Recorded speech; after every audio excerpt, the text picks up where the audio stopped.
So there is an important aspect here on profitability. The farmer is asking then how much, if this bird has costed him 668 shillings to produce, it's at 2 kg live weight. The question is the expected selling price. Let's see how did we come up with this expected selling price. How then will the farmer fix the price for his chicken before taking them to the market? So how we come up with that 900 shillings, we start by assuming that of course generally in the market birds are not sold on the ideal open air market. Birds are not sold on a kilogram, but people, most consumers will just look and assess that how big the bird is by doing eye assessment or by trying to assess it with their own hands. So, but the question is, we must have a standard way of fixing that particular price.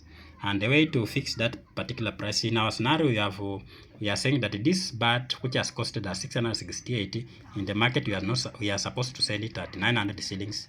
Then the question is, how do we come up with this 900 shillings? And yet the bird is still at our farm. We have not sold it. So how we fix that price is that we assume that the alternative to chicken meat is cattle meat, and 1 kilogram of cattle meat at the moment in the market is selling at 600 shillings. But then our bird is weighing 2 kg, and this is the live weight.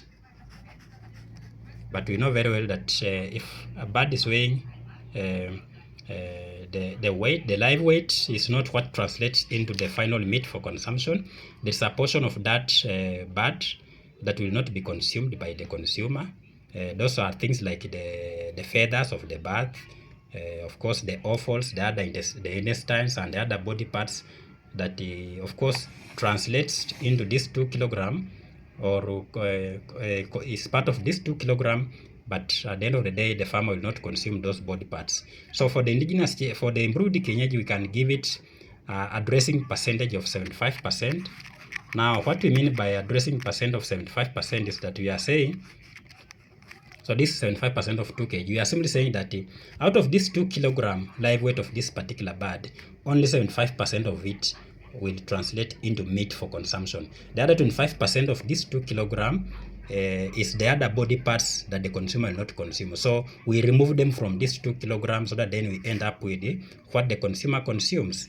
So if we convert that, that is 75 times 2, that is 150 by 100.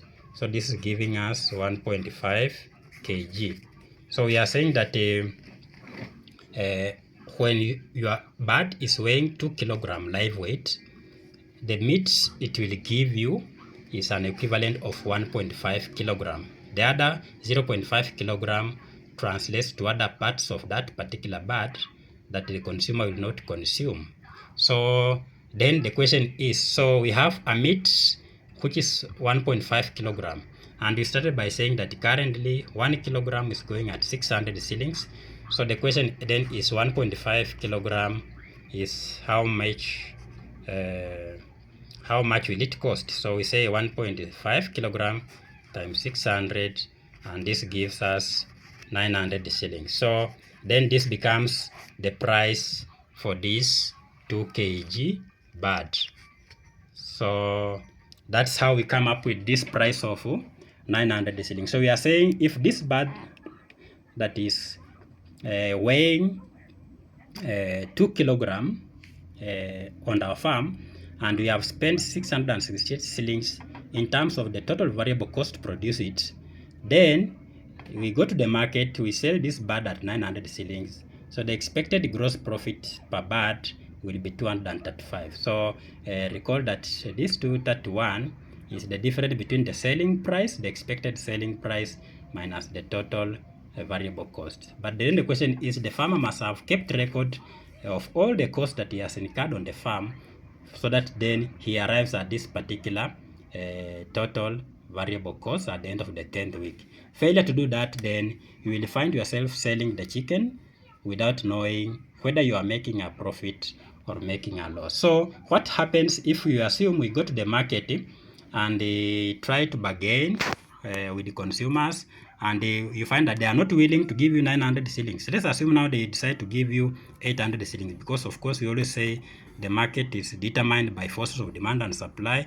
So as one individual farmer, you cannot influence the price that is in the market, because there are also other farmers who are also producing the same birds.